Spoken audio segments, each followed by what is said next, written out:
राष्ट्रीय कांग्रेस प्रवक्ता आनंद परांजपे ने प्रेस कॉन्फ्रेंस में कहा कि पार्टी ने 23 उम्मीदवार दिल्ली में उतारे हैं और राष्ट्रीय पार्टी का दर्जा पुनः प्राप्त करने की योजना बनाई है। अंजलि दालमिया द्वारा लगाए गए भ्रष्टाचार के आरोपों को साबित करने में विफल रहने की बात भी उठाई। वहीं धनंजय मुंडे और परांजपे ने सिस्टम को बायपास करने से इनकार किया। राष्ट्रवादी काँग्रेस पक्षातर्फे 23 उमेदवार हे दिल्लीच्या विधानसभेच्या निवडणुकीला आम्ही ही निवडणूक लढत आहोत। या निवडणुकीमध्ये आम्हाला चांगलं यश मिळेल अशा प्रकारची आशा आहे। आज मतदान होतं। पहिल्या 2 तासामध्ये 8 का 9% मतदान झालं होतं, पण दुपारनंतर मतदानाची टक्केवारी वाढेल आणि राष्ट्रवादीचं खातं दिल्ली विधानसभेच्या या निवडणुकीमध्ये उघडेल। राष्ट्रवादी काँग्रेस पक्षाचे आमचे राष्ट्रीय अध्यक्ष माननीय अजितदादा पवार साहेबांच्या नेतृत्वाखाली पुन्हा एकदा राष्ट्रीय पक्ष म्हणून राष्ट्रवादी काँग्रेस पक्षाला मान्यता केंद्रीय निवडणूक आयोगाकडून मिळावी यासाठी अनेक पूर्वोत्तर राज्यांमध्ये आम्ही निवडणूक लढवली।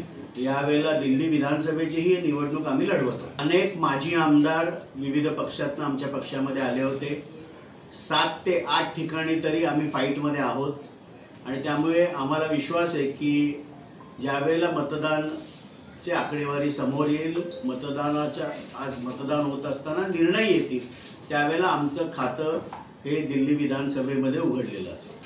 मी माननीय अंजलीताई दमानिया असंच त्यांचं नाव घेतो, दुसऱ्या कुठल्या नावाने त्यांचा उल्लेख करू इच्छित नाही।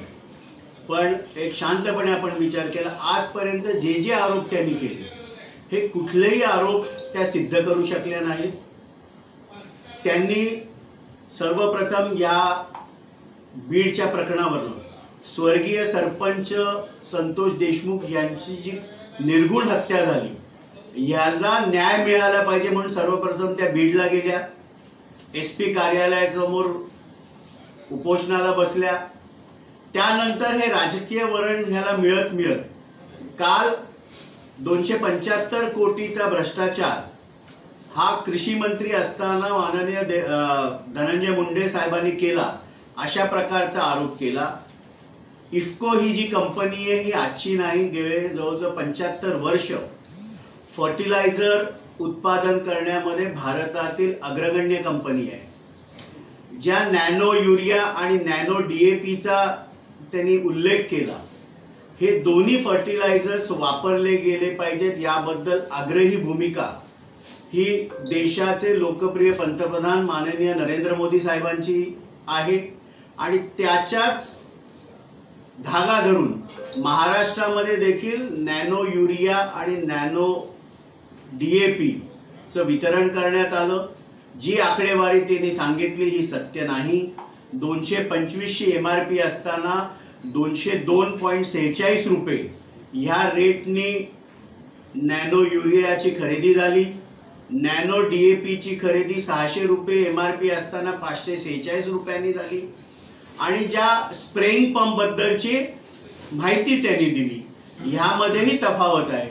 एखादं प्रॉडक्ट घेताना आपण 6 महिन्याची वॉरंटी घेतो, आपण महाराष्ट्राने ते पंप घेत असताना 1 वर्षाची वॉरंटी घेतली आणि या वॉरंटीच्या काळामध्येही काही पार्ट्स जर त्या पंपाचे बिघडले तर त्या कंपनीने रिप्लेस करून शेतकऱ्याला द्यायचं, अशा प्रकारचं कॉन्ट्रॅक्ट आपण केलं। त्यामुळे कुठेही गैरप्रकार झालेलं उद्भवत नाही। माझी अंजलीताई दमानिया यांना विनंती आहे की आपण तिन्ही भूमिका निभावू नका। म्हणजे आपण कंप्लेनंट पण असता, आपण पहिले भ्रष्टाचाराचे आरोप पण करायचे, आपण इन्व्हेस्टिगेटिंग ऑफिसर पण असता की इन्व्हेस्टिगेशन पण आपणच करता आणि जजही आपणच बनता आणि एखाद्याला अॅक्युज्डला यू आर कन्व्हिक्टेड अशा प्रकारचं घोषणा करून मोकळं होता।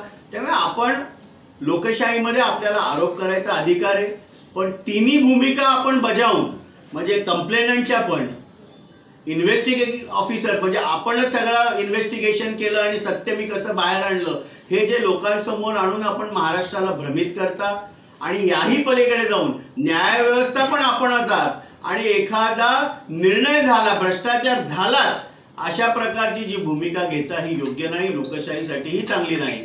त्यामुळे त्यांनी जरूर लोकशाहीमध्ये आपला आवाज उठवला पाहिजे, काही चुकीचं होत असेल तर याबद्दल महाराष्ट्रासमोर आणलं पाहिजे। पण अशा प्रकारे चुकीच्या पद्धतीने कृषी मंत्री असताना माननीय धनंजय मुंडे साहेबांनी भ्रष्टाचार केला, ही गोष्ट मात्र संपूर्णपणे खोटी आहे आणि राष्ट्रवादी काँग्रेस पक्ष त्यांचे सर्व आरोप फेटाळतो।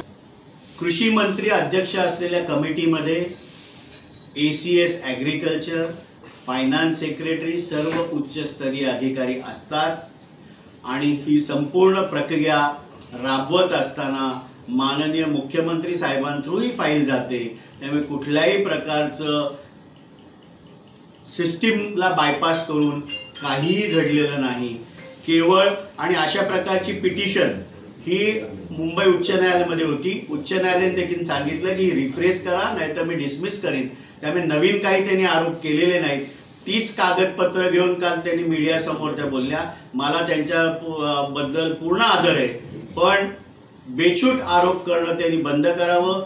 त्यांनी केलेल्या आरोपाला एक राजकीय हेतूने हे आरोप केले जात आहेत, हे असं महाराष्ट्राला कळत चुकलं।